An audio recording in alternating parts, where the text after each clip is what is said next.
देश में कई मुख्यमंत्री ऐसे भाई जिनको ब्याह नहीं भाव, तुम लग कौन गिनती में रहे। देश में कई राष्ट्रपति ऐसे हुए जिनका विवाह नहीं हुआ, तुम लग कौन गिनती में रहे। बस उनकी किस्मत अच्छी हती कि एक के पति नहीं बने तो राष्ट्र के पति तो बनेंगे, पर सबकी किस्मत ऐसी तो है नहीं है।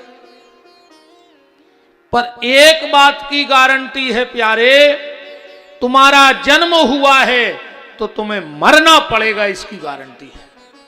इसमें कोई फेरबदल नहीं हो सकता। तो निवेदन में यह कर रहा हूं कि मौत आवे उसके पहले महाकाल आ जावे तो मौत तुम्हारा बाल बांका नहीं कर पाएगी। वरना मरने को तो कुत्ते भी मर रहे हैं, गधे भी, सुअर भी मर रहे, तो किसी दिन हम और आप भी मर जाएंगे।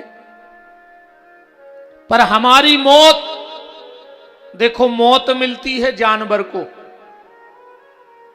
इंसान को मिलता है मातम। कभी तुमने देखा कोई कुत्ता मर गया हो तो 10-20 कुत्ते रो रहे हो, कोई गधा मर गया हो तो 10-50 गधा रो रहे हो। जानवर के हिस्से में सिर्फ मौत है, उनके घर में मातम नहीं होता। हमारे यहां मौत होती है और मौत के बाद तुरंत मातम होता है। सब रोते हैं, रिश्तेदार, नातेदार, प्रेमी, परिचित सब आके रोते हैं। पर इसके आगे का एक रास्ता और है, मौत, मातम और तीसरा है महोत्सव। हमारी मौत मौत ना होकर के महोत्सव बन जाए। हमारे जाने के बाद लोग कहें कि कोई आया था और कोई गया है। आपने देखा होगा जब हमारा जन्म होता है तो हम लेटे ही लेटे आते हैं। ऐसा तो है नहीं कि जन्म लेके तुरंत दौड़ने लग जाओ। हमारा जब जन्म होता है,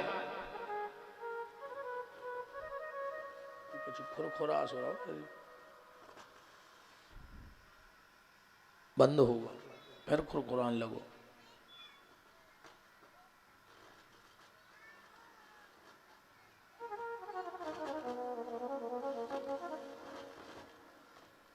जो साउंड भर कर रहा हो देखो।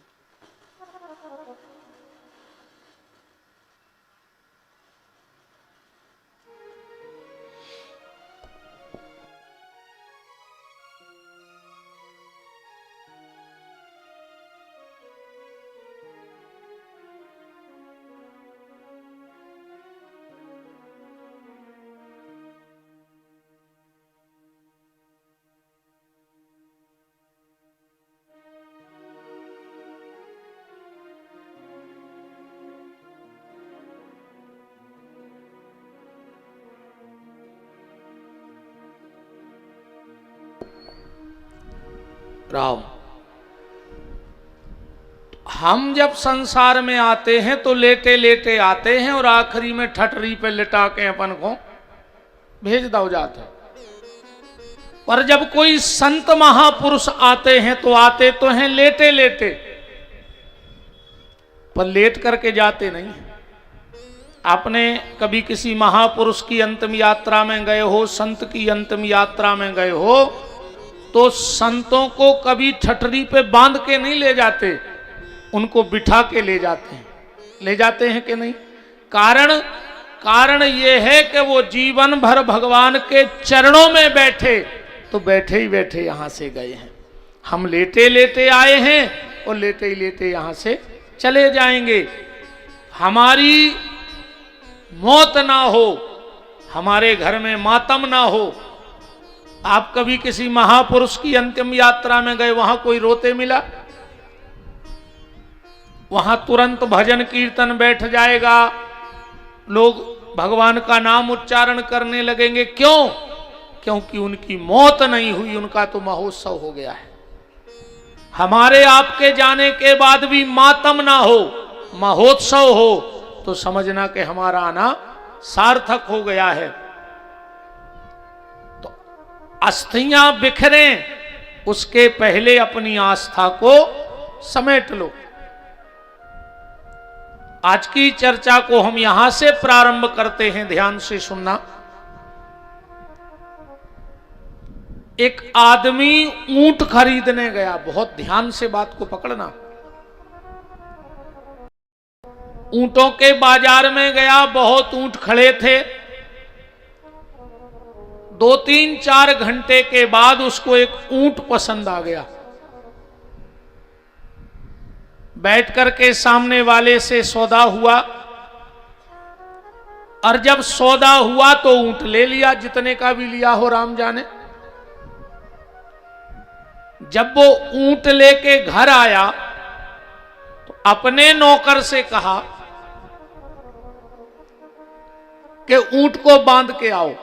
तो जब ऊंट आया था तो उस पे झूल डली थी, अच्छी कपड़ा लगा था, खूब घुंघरू उंगरू पहने थे, अच्छा श्रृंगार था उस ऊंट का।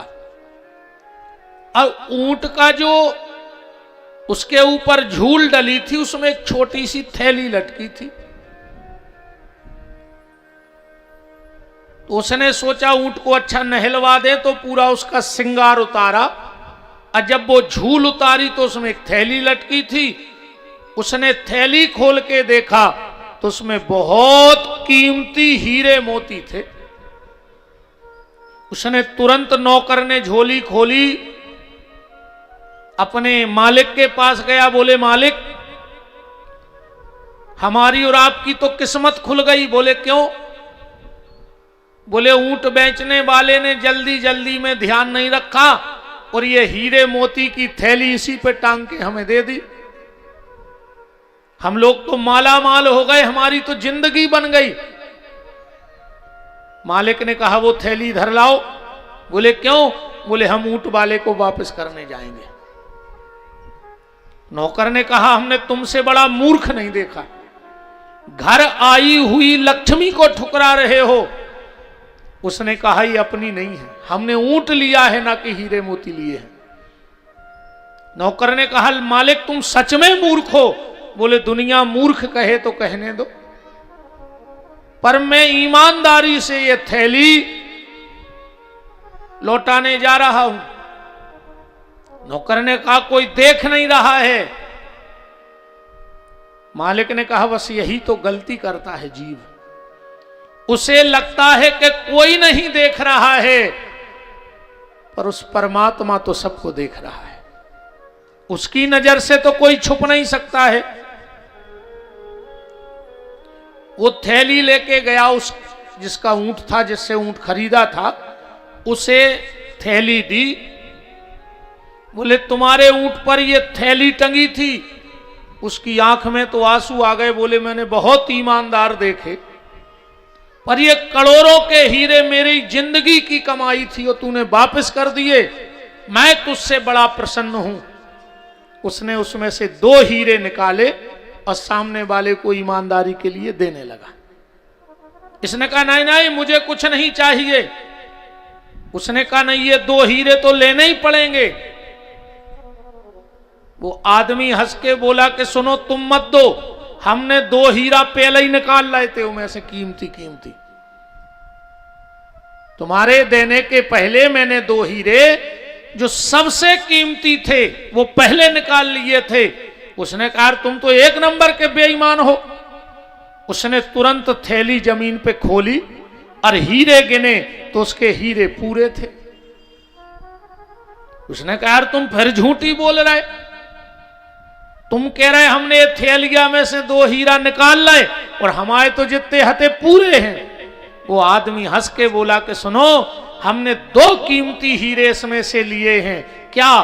बोले पहला ईमानदारी का हीरा मैंने अपने घर में रख लिया और दूसरा शांति का हीरा मेरे पास है। अब मुझे इन हीरों की आवश्यकता नहीं है, मैंने ईमानदारी का हीरा ले लिया है। और जो ईमानदारी का हीरा अपने पास रखता है और शांति का हीरा, देखो ईमानदारी से बात यह है आज व्यक्ति के पास सब कुछ है, बस शांति और ईमानदारी नहीं है। बोलो है? शांति और ईमानदारी व्यक्ति के पास नहीं है और जिनके पास शांति और ईमानदारी के हीरे हैं, हालांकि ये बड़े भाग्यशाली को मिलते हैं।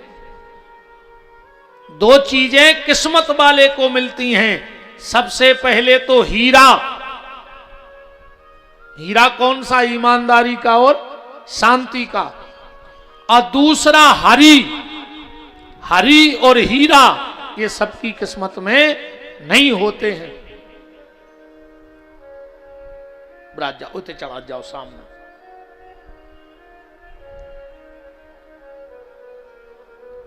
यहां कुछ एक थाली रख दो, तो जो भी जो लाए वहां चढ़ा दो।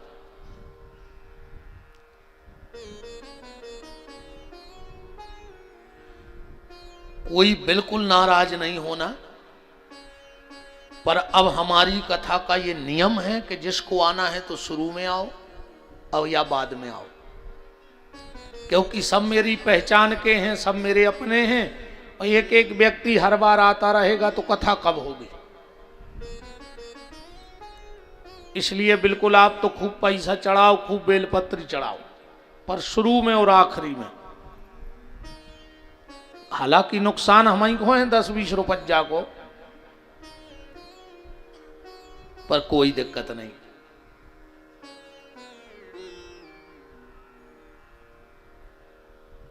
आज के व्यक्ति के पास सब कुछ है, बस शांति नहीं है। और हर आदमी शांति के लाने भटक रहा है, पर शांति चाहिए किसी को नहीं। ढूंढ सब शांति को रहे हैं, पर शांति चाहिए किसी को नहीं। ईमानदारी से जैसे अभी कोई मंच पे आए और हमसे कहे महाराज बहुत अशांत हैं, अब तो शांति होए, आको हम मंच से आशीर्वाद दे देवें कि जाओ तो कल शांत हो जाइयो, तुरंत कहो तुम्हारे बाप को खा रहा है का? शांति चाहिए सबको, पर शांत होना कोई नहीं चाहता। बताओ कौन होना चाहता है शांत? और हो भी शांत ही फिर रहा है सब, पर शांति चाहिए किसी को नहीं। इसलिए जीवन में इन दो चीजों का ख्याल रखना। तुम्हारे पास कुछ हो चाहे ना हो, पर ये दो हीरे तुम्हारे जीवन में हो, एक ईमानदारी का और दूसरा शांति का। और जिसके पास ये दो हीरे हैं, वही भगवान शंकर की कृपा का विशेष पात्र है। भगवान की कृपा ऐसे नहीं होती। आजकल एक फेसबुक पे बड़ा वो चल रहा है, मैंने 8-10 बार देखा। कुछ विधर्मी पापी लिख रहे हैं फेसबुक पे कि शंकर जी को दूध चढ़ा दो तो क्या होगा। रावण ने तो काट के गर्दन चढ़ा दी थी, जब उसका भला नहीं हुआ तो तुम दूध, धतूरा, फूल दूबा चढ़ा दोगे तो क्या होगा। आप लोगों ने भी पढ़ा होगा, आदमी कुतर की बड़ा है, उस पे लिखा है कि रावण ने तो गर्दन काट के भगवान शंकर को चढ़ाई थी, जब उसका वंश में कोई नहीं बचा तो दूध चढ़ाने से क्या होगा। मैं निवेदन उनको जवाब देना चाहता हूं, रावण ने गर्दन तो चढ़ाई, ऐसा नहीं था कि रावण पूजा नहीं करता था, पर अकेले पूजा से कुछ नहीं होगा। मेरा निवेदन हाथ जोड़ के ये है कि भगवान को ना गर्दन पसंद है, ना भगवान को धतूरा पसंद है, ना भगवान को दूध दही पसंद है, ना भगवान को इत्र पसंद है। अगर भोले बाबा को कुछ पसंद है तो तुम्हारा चरित्र पसंद है। अगर तुम्हारा चरित्र अच्छा है तो फूल दूबा काम करेंगे, पर ना कुछ होने वाला नहीं है। रावण ने भले गर्दन चढ़ाई, पर क्या रावण का चरित्र ठीक था? इसलिए पूजा भली कम करना, पूजा भले कम करना, पर अपने आचरण अच्छे रखना। जरूरी नहीं कि बहुत पूजा करो, 4-4, 6-6 घंटे हाथ जोड़ के बैठे रहो। रघुपति राघव राजा राम, और जैसो मौका ऊसो काम, ऐसे कछु नहीं होने। ऐसे पूजा से का हो रहे, ऐसे तो भाई दशहरे दिवाली या बड़े कोनो कार्यक्रम हो कहीं जय श्री राम जय श्री राम, और दिंडू वो 250 ग्राम। अब का करें जय श्री राम, हमें जा बताओ। हरे राम हरे और घर में मुर्गा दारू धरे, अब का करें हरे राम हरे, हमें जा बताओ। पूजा भली कम हो पर तुम्हारा चरित्र ठीक होना चाहिए। रावण के आचरण ठीक नहीं थे, पूजा तो बहुत करता था। और कितनी भी पूजा कर लो, कितनी भी पूजा कर लो, रावण जितनी पूजा कोई नहीं। ऐसा था रावण, उसने कहा हम वेद का मंत्र भी नहीं बोलेंगे, हम अपने मंत्र खुद बना लेंगे। रावण ने शिव तांडव बना लिया, जटा टवील गल्लज प्रवाह पाव तस्थले गले विलंब विलंबिताम भुजंग तुंग मालकम डमट डमट डमन निनाद चकार चांड तांडवम। उसने स्वयं का मंत्र बना लिया, पर आचरण ठीक नहीं थे। उसका परिणाम क्या हुआ? दुनिया में दुष्ट से दुष्ट पति भी हो, दुष्ट से दुष्ट पति भी, उसने पूरे जीवन पत्नी को प्रताड़ित किया हो, मारा हो, पीटा हो, पर जब पति मरता है तो पत्नी 2 आंसू तो निकाल ही देती है आंख से। पर रावण एक ऐसा भागा था कि जिस दिन मरा तो उसकी पत्नी रोई नहीं है, गाली दे रही है मरने के बाद भी। मंदोदरी रावण को गाली दे रही है आखिरी में, मरने के बाद क्या कह रही है कि राम विमुख असहाल तुम्हारा और रहा न को कुल रोवन वारा। तेरे कारण आज मेरे कुल में कोई रोने वाला नहीं बचा, तो मैं निवेदन आपसे ये कर रहा हूं कि पूजा भली कम हो पर हमारा आचरण, हमारा स्वभाव, हमारा बोलचाल बहुत अच्छा हो। अगर तुम अच्छा बोलते हो तो तुम्हारा बोलना ही तो पूजा हो गई। सांच बराबर तप नहीं और झूठ बराबर पाप, और जाके हृदय सांच है ताके हृदय आप। अच्छा बोलो, मीठा बोलो। देखो भगवान ने आंखें दई 2, दई सबको 2 आंखें दई, काम दो 1, 2 आंखों से दिखाता ही तो है। ऐसा तो नहीं है कि एक से भीतर को दिखा, एक से बाहर को। कान दाए 2, काम दाओ 1, 2 ही से सुनाई तो परत।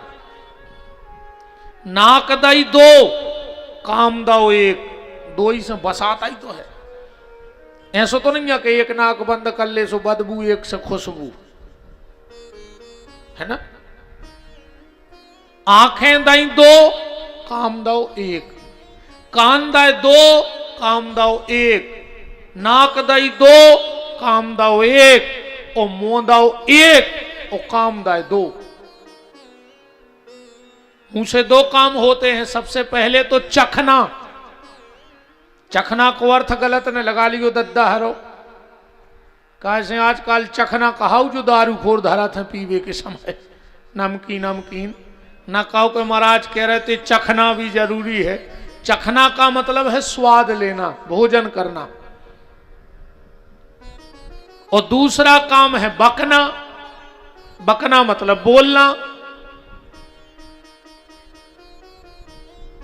तो अगर अच्छा बोल रहे हो तो तुम्हारा बोलना भी तो पूजा हो जाएगी। इसलिए पूजा भले कम हो पर हमारा और आपका आचरण बहुत अच्छा हो। भगवान को इत्र पसंद नहीं है, भगवान को तो तुम्हारा चरित्र पसंद है। चरित्र अच्छा रखो। अगर चरित्र अच्छा है तो तुम्हारा चित्त अच्छा रहेगा, और अच्छा चित्त रहेगा तो भगवान के चरण तुम्हारे भीतर बैठ जाएंगे। बस फिर वही बात आती है कि राहत और चाहत। मैंने कल इस कथा का नाम रखा था राहत और चाहत। कल हम शिव महापुराण के प्रथम श्लोक को सुने थे। सूत जी महाराज कह रहे हैं गंगद्या पुनश्चैव सप्तपुरी गया तथा, सातपुरी गंगा, दुनिया के सारे तीर्थ भी शिव महापुराण की समता को प्राप्त नहीं कर सकते, ऐसा पुराण में लेख आया है। शौनक ऋषियों ने कहा भगवान जब इतना महत्व श्री शिव महापुराण का है तो क्या कोई इसका इतिहास है, किसी ने शिव महापुराण सुना हो और उसका बेड़ा पार हुआ हो? तो एक सुंदर सी कथा बताई गई। आसीत किरात नगरे ब्राह्मणो ज्ञान दुर्बलः दरिद्रो रस विक्रेता देव धर्म परांगमुख। किरात नगर में एक देवराज नाम का ब्राह्मण था।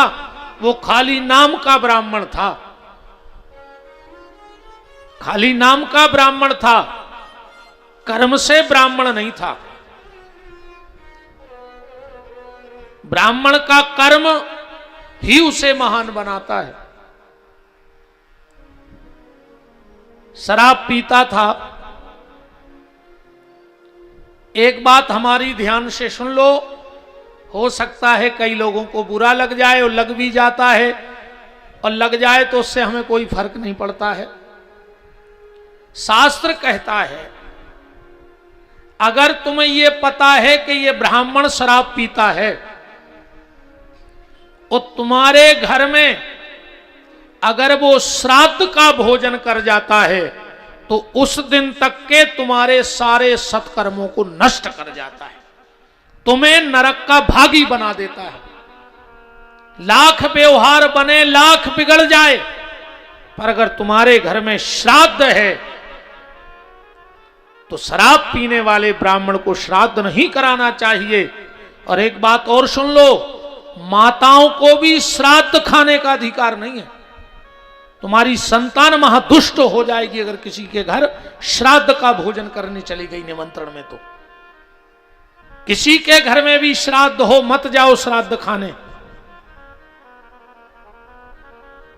यहां तक लेख है कि ब्राह्मण की पत्नी को भी किसी के घर श्राद्ध के निमंत्रण में नहीं जाना चाहिए। माताओं को श्राद्ध का भोजन नहीं करना चाहिए, तुम्हारी संतान पे कष्ट आएगा। किसी के यहां मत जाओ श्राद्ध के भोजन में। और शराब पीने वाले ब्राह्मण को तो श्राद्ध का भोजन कराओ ही मत। और जिसको शंका हो जाए हमसे बात कर लो आके, हम इसका तुम्हें प्रमाण देंगे। मेरी भाषा बुंदेलखंडी हो सकती है पर बगैर प्रमाण के कोई बात व्यास गद्दी हमारी नहीं बोलती है। अगर तुम्हें श्राद्ध के दिन योग ब्राह्मण नहीं मिल रहा है तो ध्यान से सुन लो, तुम किसी भी समाज के हो, आप अपने भांजे को बुलाओ और विधिवत जैसे तुम ब्राह्मण का पूजन करते हो ऐसे अपने भांजे का पूजन करके उसे श्राद्ध करा दो और तिलक लगा के दक्षिणा दे दो तो तुमको श्राद्ध का फल प्राप्त हो जाएगा। पर शराब पीने वाले ब्राह्मण को भोजन मत कराना। इन बातों को बहुत ध्यान से सुनना। कभी भी तुम्हारे घर में कोई साधु, कोई ब्राह्मण और कन्या भोजन हो तो कोशिश करना मेरी बहनों कि नीला वस्त्र पहन के भोजन मत बनाना। अगर नीला वस्त्र पहन के तुमने भोजन बना दिया तो तुम्हारी लक्ष्मी का नाश हो जाएगा। नीला वस्त्र पहन के भोजन नहीं बनाना चाहिए, कन्या के लिए, साधु के लिए और ब्राह्मण के लिए। ये धन का नाश करने वाला होता है। राम तो किरात नगर में एक देवराज नाम का ब्राह्मण था। वो मदिरा पीता था भी और मदिरा बेचता था भी। यहां लिखा है दरिद्रो रस विक्रेता, रस माने शराब। भरा पूरा परिवार था। उसी गांव में एक भावती नाम की नर्तकी वेश्या रहती थी। देवराज नाम का ब्राह्मण कुसंग में फंस गया।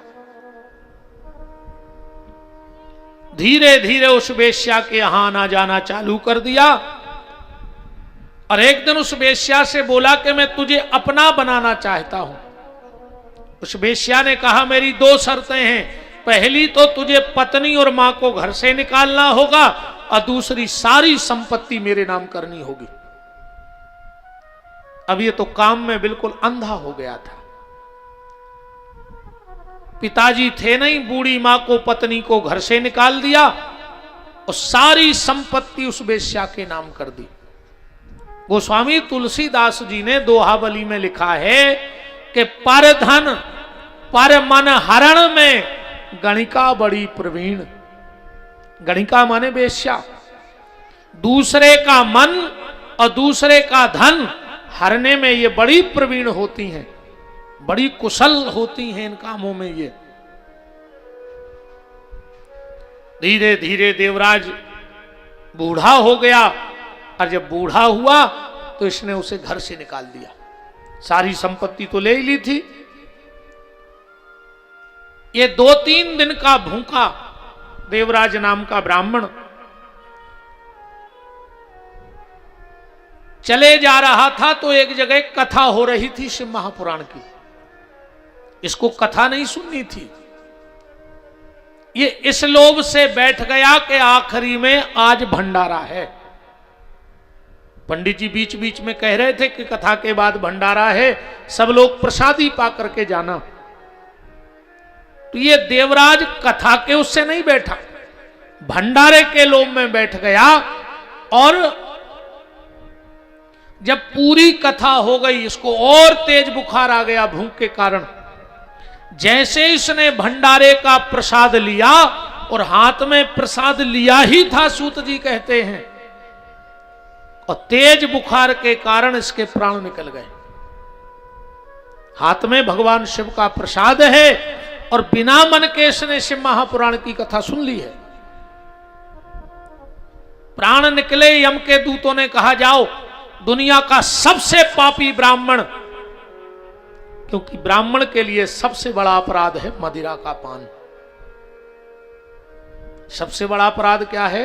ब्राह्मण से अगर कोई गलती हो जाए तो वो प्रायश्चित करके तपस्या करके उस पाप को छीण कर सकता है, पर अगर श्राप पी ले तो उसका कोई प्रायश्चित नहीं उसके लिए। यम के दूत जैसे ही आए और फांस डालने लगे प्राण खींचने को, उसी समय भगवान शिव के गण आ गए। हट जाओ, इसे कहां ले जा रहे हैं? बोले पापी है ये, नरक जा रहा है। बोले मूर्खों जैसी बात मत करो। क्यों? देख नहीं रहे? इसने शिव पुराण की कथा सुनी है। बोले बिना मन के सुनी। यम के दूत बोले कि बिना मन के सुनी तो क्या कथा कानों में नहीं गई? देखो भगवान के भजन का ये प्रभाव है। जहर को तुम चाहे हंस के पियो चाहे रो के पियो, मरोगे कि नहीं मरोगे। करंट तुम्हें चाहे जाने में लग जाए चाहे अनजाने में लग जाए, पर उसका प्रभाव तो होगा कि नहीं होगा। आग पे पांव चाहे जान के पड़ जाए चाहे अनजाने में पड़ जाए, पर जलोगे। ऐसे ही भगवान की ये कथा है, चाहे जान के चाहे मन से चाहे बिना मन से कानों में भर पड़ जाए तो बेड़ा पार हो जाए। सूत जी कहते हैं कि मात्र कुछ क्षण की कथा शिव महापुराण की सुनी और शिव का प्रसाद हाथ में था कथा का, उसके कारण इस देवराज जैसे पापी को भी शिवलोक का वास प्राप्त हो गया। यह शिव महापुराण का महत्व है। सौनक ऋषि बोले कि हमारी जिज्ञासा तो बढ़ती जा रही है, कोई और इतिहास है? बोले एक इतिहास और है। कौन सा इतिहास है? समुद्र निकटे देशो ग्रामो बाष्कल संग कह, बसंती यत्र पापिष्ठा वेद धर्म जिता जन। एक बाष्कल नाम का ग्राम था। दूसरी कथा का महत्व बता रहे हैं सूत जी शिव महापुराण की। एक बाष्कल नाम का ग्राम था और वहां पर एक बिंदुक नाम का ब्राह्मण रहता था। नाम याद रखना, शिव महापुराण के नाम बड़े विचित्र विचित्र से हैं। देवराज तो अकेला दुष्ट था, पर बाष्कल गांव तो यहां लिखा है बसंती यत्र पापिष्ठा वेद धर्म जिता जनः। वो पूरा गांव ही दुष्टों का था। पूरा गांव, वहां व्यभिचार आम बात थी। उस गांव में कोई भी स्त्री किसी भी पुरुष के पास जा सकती थी और कोई भी पुरुष किसी भी स्त्री के पास जा सकता था। पूरा गांव पापियों का था। इस बिंदुक नाम के ब्राह्मण का विवाह हुआ और भगवत कृपा से इसको पत्नी बड़ी सुंदर मिल गई। उसका नाम था चंचुला। पत्नी सुंदर थी, चरित्रवान थी, पर जब वो उस गांव में ब्याह कराई और उसने देखा कि तो पूरा गांव ही पापियों का गांव है, ऐसा कुसंग चढ़ा इस पे भी कि धीरे धीरे ये भी उसी रंग में रंग गई। इसीलिए मैं कई बार कथाओं में कहता हूं, आपसे पूजा ना बने मत करो। आप तीर्थ नहीं जा पा रहे हो मत जाओ। आपसे माला नहीं होती मत करो। आपसे दान नहीं होता मत करो। बस एक नियम बना लो कि अच्छे लोगों में बैठना चालू कर दो। बस अच्छे लोगों के पास बैठना चालू कर दो, क्योंकि उससे भी आपको फायदा होगा। अच्छे लोगों के पास बैठने से क्या फायदा होगा? देखो, जिसको करंट लग गया हो, और जरूरी नहीं कि तुम डोरी पकड़ो, तुम उसको पकड़ लो जिसको करंट लगा है, तो तुम्हें भी झटका लग जाएगा। लगेगा कि नहीं लगेगा? तो जिसको भगवत प्राप्ति का करंट लग गया हो, अगर तुम उसके बगल में बैठोगे तो धीरे धीरे तुम्हें भी उस करंट के झटके लगने लगेंगे। ईमानदारी बताओ, व्यक्ति को 3 जगह भयंकर वैराग्य होता है। पहला, जब हम किसी महापुरुष की कथा सुनते हैं। आप बदलो ना बदलो, ये आपका स्वभाव है, पर जब हम किसी भक्त की चर्चा सुनते हैं तो एक बार हमारे मन में आता है, यार हमने क्या किया? ये उसने तो ऐसा जीवन जिया और हमने तो अपने जीवन को बर्बाद कर दिया। बदलो ना बदलो ये विषय अलग है, पर उतने समय तो लगता है। आप सुधरो ना सुधरो ये आपकी समस्या है, पर जितनी देर यहां बैठे हो उतनी देर तो बदलाव आता है। एक बार किसी पत्रकार ने हमसे पूछा था, महाराज जी आप लोग कथा करते हो, उसका फायदा क्या है? मैंने कहा एक फायदा है। बोले कौन सा? मैंने कहा लोग बाद में बदलें चाहे न बदलें, पर जितने दिन कथा होती है उतने दिन उस क्षेत्र में जाके पता कर लो, कोई रिपोर्ट थाने में नहीं होती है, कोई लड़ाई झगड़ा नहीं होता है। उतनी देर आप पता कर लेना, कहीं कोई झगड़ा नहीं होता। ये भगवान की कृपा है कि नहीं? तो पहला वैराग्य होता है हमें जब हम महापुरुषों की चर्चा सुनते हैं। दूसरा वैराग्य होता है जब हम शमशान घाट में जाते हैं। वहां बैठे बैठे लगता है यार एक दिन यही हाल हमारा होना है। उसके बाद बाहर आके बेहाल हो जाओ, वो समस्या अलग है। और एक और वैराग्य है, मेरी मर्यादा है, मैं यहां कह नहीं सकता। बोलो वृंदावन बिहारी लाल की जय। तो भजन पूजन ना कर पाओ कोई बात नहीं, बस किसी अच्छे व्यक्ति के बगल में बैठो, धीरे धीरे वो वाइब्रेशन, वो ऊर्जा तुम्हें खींच लेगी। और इसका एक सीधा, जब हम आरती करते हैं तो आरती की थाली में कपूर भी रखते हैं। क्या भाई कपूर साहब? आरती की थाली में कपूर रखा जाता है, और कभी आरती करते करते हम कपूर में आग नहीं लगाते।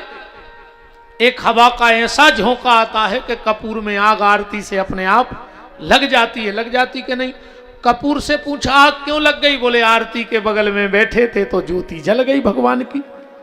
ऐसे ही आप भी कपूर की तरह, जिनके भीतर भक्ति की ज्योत जल रही है, उनके पास बैठो। मैंने कई बार कथाओं में कहा है, जीवन में तुम्हें कुछ मिले चाहे न मिले, पर एक अच्छा संगी जरूर मिल जाए, एक अच्छा दोस्त मिल जाए जो भगवान से जुड़ा हो। दोस्त का मतलब है जो दोषों का अस्त कर दे। जो हमारे भीतर दोष हैं उनका अस्त कर दे, अस्त माने डुबो दे, तो दोस्त है। आजकल के दोस्त तो अब ठीक है, आज कछु नहीं सितारा मांगे चल गए।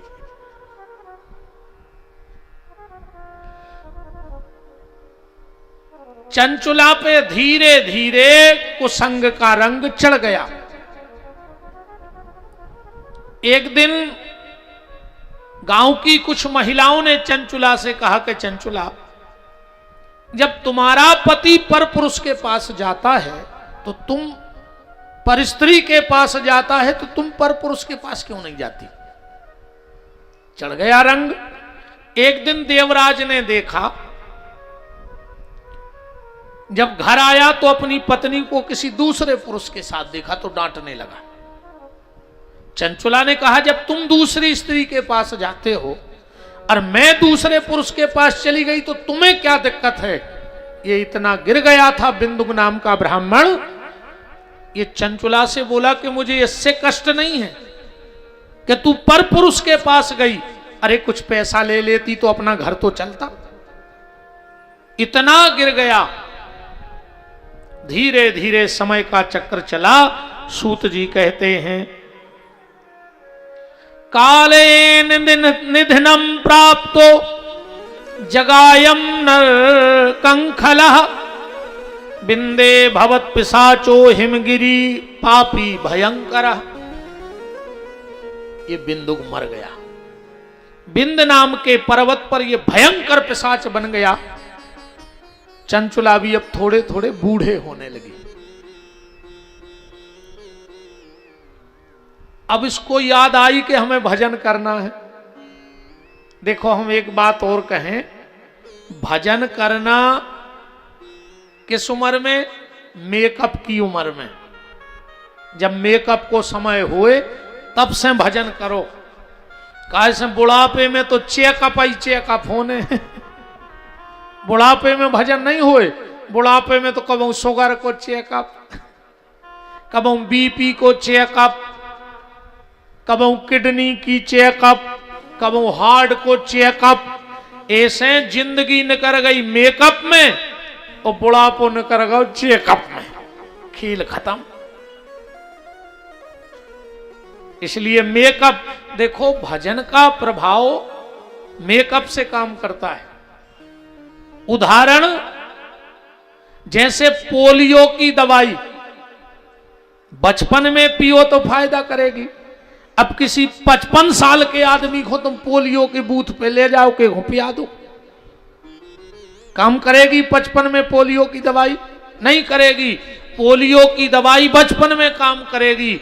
ऐसे ये अमृत, राम नाम का, शिव नाम का, कृष्ण नाम का जो अमृत है, ये बचपन में ही 2 बूंद मिल जाए तो पूरा जीवन संभल जाए। चंचला को याद आया कि मैं अपनी मुक्ति का उपाय करूं उस मुक्ति के चक्कर में चंचुला ने अपना गांव छोड़ा, बूढ़ी हो गई थी, बच्चे बच्चे हुए नहीं थे। चलते चलते एक शिव मंदिर में पहुंची,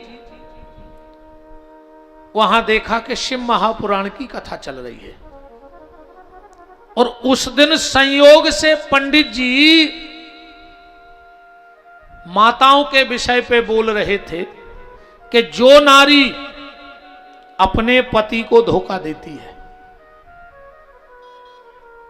अपने पति को धोखा देती है, उसको भयंकर से भयंकर नरकों की यातना भोगनी पड़ती है। अब जो यहां लिखा है वो तो हम बोल भी नहीं सकते, यहां से इतनी मर्यादा है व्यासपीठ की। जब मैंने इस प्रसंग को देखा तो मेरे रोंगटे खड़े हो गए। कभी समय मिले तो इतने इसको पढ़ना। मुझे तो यहां से बोलने की भी छुट्टी नहीं है, मर्यादा है व्यासपीठ की। ऐसी ऐसी यातनाएं उन स्त्रियों को दी जाती हैं जो अपने पति को धोखा देती हैं। पति कैसा भी हो, रोगी हो, कोढ़ी हो, अपंग हो, फिर भी माताओं को धोखा नहीं देना चाहिए। पंडित जी एक एक विषय पे बोल रहे थे और चंचुला बैठी बैठी सुन रही थी। उसे ऐसा लगा कि आज की पूरी कथा सिर्फ मुझे बोली जा रही है, क्योंकि ये सारे पाप मैं तो कई पुरुषों के पास गई हूं, मैं कई पुरुषों के पास गई हूं। पंडित जी ने श्लोक पढ़ा, अस्मेघ सतम कृत्वा गंगा स्नात्वा सताम शमः न शुद्धिर्जायते प्राप्तो पापस्य गरीयसी। ऐसी नारी अश्वमेघ यज्ञ भी कर ले तो भी उस पाप से उसकी मुक्ति नहीं होती है। 100 वर्ष तक गंगा में डुबकी लगाए रखे तो भी उसकी मुक्ति नहीं होती है। जो अपने पति को धोखा दे पर पुरुष के साथ जाए तो अश्वमेघ यज्ञ कर ले तो भी उसकी मुक्ति नहीं है। बिल्कुल श्लोक लिखा है, मेरी कोई कथा नहीं है, ना मेरे घर में कोई फैक्ट्री है। बस ये जरूर है कि जो भी श्लोक पढ़ता हूं उसको ऐसा आपके सामने रख देता हूं कि व्यक्ति के समझ में आ जाए। बस जैसे ही पंडित जी उतरे, चंचुला तो दूर से चरणों में गिर गई, स्पर्श नहीं किया। क्यों? एक बात और ध्यान से सुन लो मेरी बहनों, कभी भी माताओं को अपने पति के अलावा किसी को भी छू के प्रणाम नहीं करना चाहिए। कितना ही बड़े संत आ जाएं, कितना बड़े बाबा जी आ जाएं, कितना बड़े गुरु जी आ जाएं,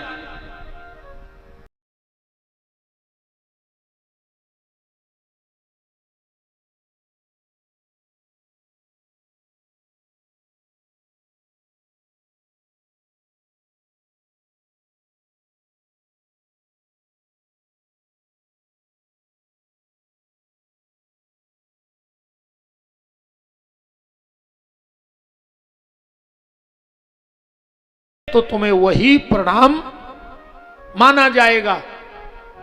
पर आज की विडंबना जा है कि घर बारे के पांव न पर हैं और बाबों के प्राण खाए ले। अकेले बाबा जी हर के पांव फल ले, है ना? जय आदत तुम्हारों की है, तुम बहु दद्दा के पांव नहीं पर, अकेले बाबों के प्राण खाए हो। एक तुमसे नेतों के पांव परवा ले, आ जान दे भी तो वहां ही कथा में चढ़ चढ़ बैठो। ये बड़े बड़े नेता कबू जूतों पे पालस करके निकलता ही नहीं है घर से। उनको पता है कि हमें जान तो दे, वे तो हाथों ही हाथों पे चमका दें। जब वे घरे लौटत तो उनके घर के पूछत कि पालिश कहां करवाओ, वे कहते क्षेत्र की जनता ही न करता हो, चमचमा जूता लौटत है तैसे। अरे राम राम राम। अच्छा हाथ तो उठाओ, कितने जनी पांव पर अथो रोज घर है। पहले तो जजमान नहीं बताओ, तुम उन्होंने कल पांव परे थे जजमानों के?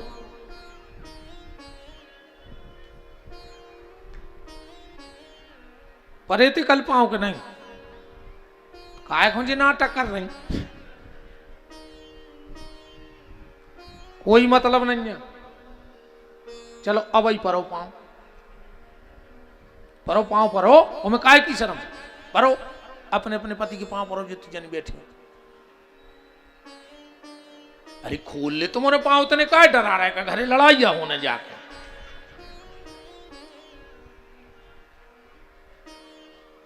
कथा के तुरंत बाद आरती के पांव पड़ियो आज से पति देव के। हम बता रहे तुमने हजारों साहुन कर लए हुए, कम से कम साहुन ही भर पति के पांव पर ले रोज। आज तो पर लियो घरे जाके। और आज जे को पांव ने परे, हे बने नहीं घाट वारे भोलेनाथ, अगर सच के सांचे बैठे हो दद्दा, तो जे को पांव ने परे 1 महीना के भीतर उसको बिच्छू काटे।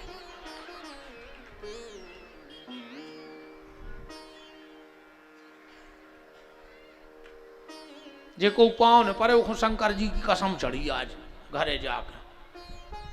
वो घर वारे होने लगे तो क्या कहूं गई थी पनवेसरी 3 घंटा बैठी तो कछु तो सार्थक न करे तेनो आए को। आज भर पांव पर लियो बहन जी हरो, कल अगर घर वारो खुद मोटरसाइकिल से छोड़ भी नहीं आवे तुम्हें तो हम नाव बदल दियो। वो जाके हरे हो कया गौरी ऐसी तो आज नो नहीं सुधरी जा। 2 ही दिनों में फर्क पड़ गया। मेरा निवेदन बहुत ध्यान से सुनना। कई बार लोग हमसे भी कहते हैं गुरुजी अगर आपके चरण हमारे घरे पर जाए तो बेड़ा पार हो जाए। अच्छा हमारे चरण परे से तुम्हें विमान उतर या तो हमारे घर के तो चले गए होते कुछ ने कब के भी अकुंठ। हम 45 साल से फिर रहे अपने घरे। मैं निवेदन इस व्यासपीठ से आपसे हाथ जोड़ के करता हूं, संतों के चरण पड़े ये भाग्य की बात है, पर अगर संतों के वचन तुम्हारे मन में पड़ गए तो ये सौभाग्य की बात है। हम लोगों के चरणों से कुछ नहीं होना है, हम लोगों के वचनों से तुम्हारी जिंदगी सुधरनी है। कई आदमी गुरुजी हर की फोटो लगाएं और उताई बैठ के नीचे पेग बना रहा है। अबे गुरुजी किस्मत ठोक रहा है कि पापी कम से कम हमारी फोटो ही ने लगाओ तो रे हमारे सामने दारू पी रहा।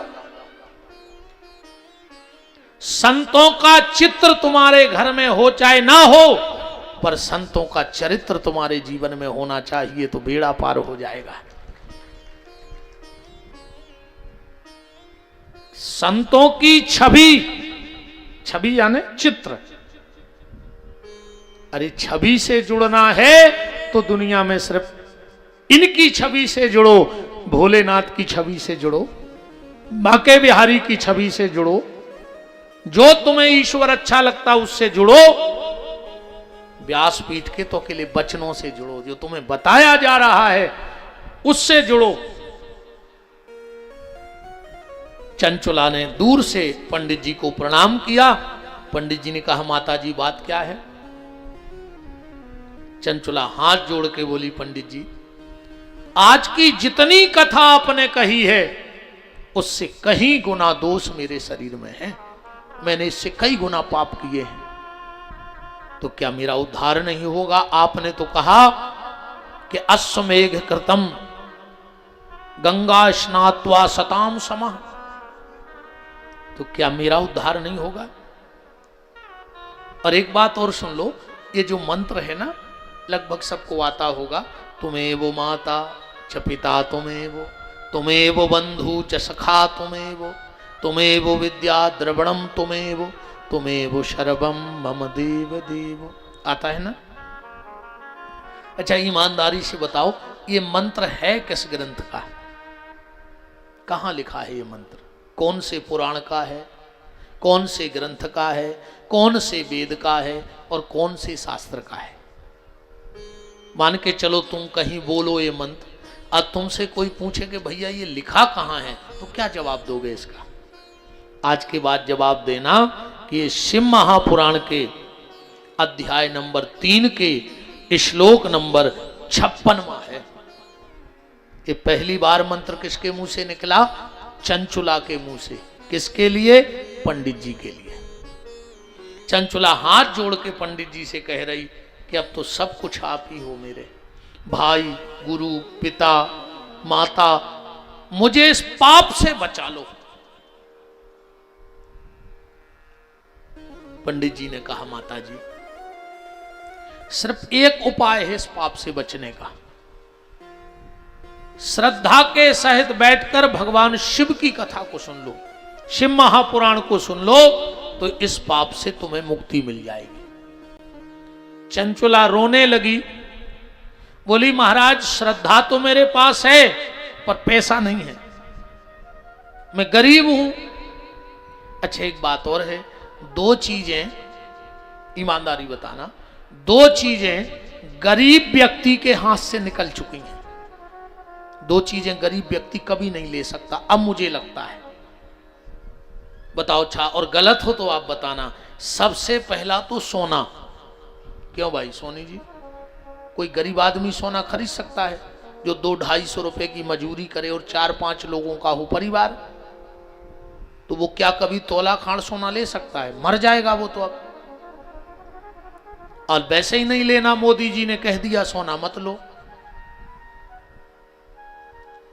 मैं देश के यशस्वी प्रधानमंत्री महोदय जी से निवेदन करता हूं, कभी मेरी बात उन तक पहुंच जाए तो जैसे आप मन की बात में एक बार ये बोल देते हैं कि देश का भारतवासी सोना ना खरीदें, एक बार मेरी प्रार्थना है कि आप एक बार ये भी बोलें कि देश का युवा शराब ना पिए।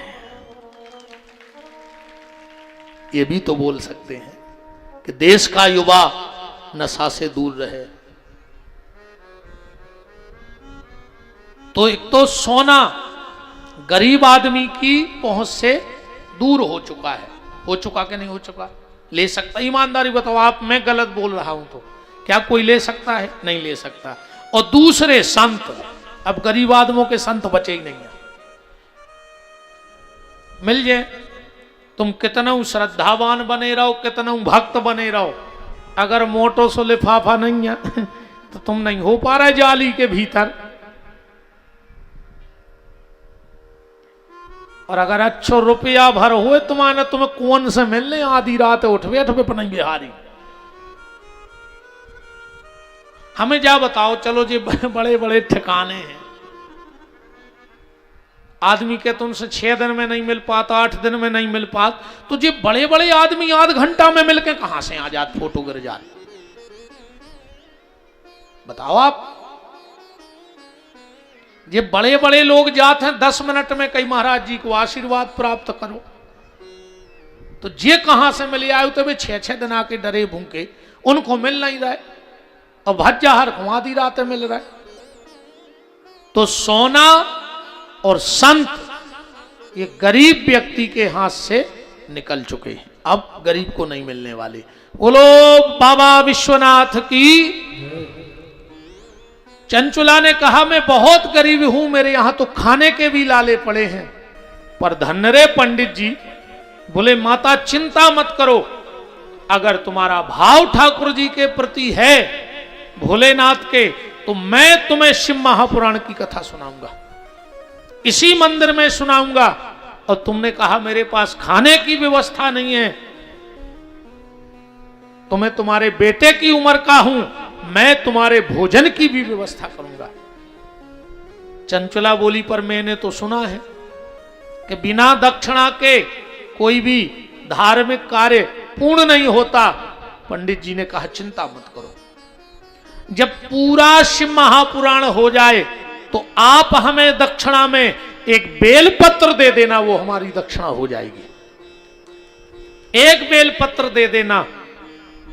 श्री शिव महापुराण में आया है कि भगवान शंकर की पिंडी को 11,000 बेलपत्र चढ़ा दो, जितना फल है शिव महापुराण की कथा में पोथी पे एक बेलपत्र चढ़ा दो तो 11,000 बेलपत्र चढ़ाने का फल प्राप्त होता है। अगर कोई व्यक्ति शिव महापुराण की पोथी पर एक बेलपत्र चढ़ा दे तो उसे 11,000 बेलपत्र चढ़ाने का फल होता है। मैंने कई बार कथाओं में बोला भी है, आप अगर भागवत सुनने जाओ तो घर से एक तुलसी का पत्ता लेके चलो, और कहीं शिव महापुराण की कथा सुनने जाओ तो घर से एक बेलपत्र लेके जरूर आओ, और वो बेलपत्र पोथी पे चढ़ाओ। फिर देखो तुम आप भगवान शंकर की कृपा। बोलो काशी विश्वनाथ की।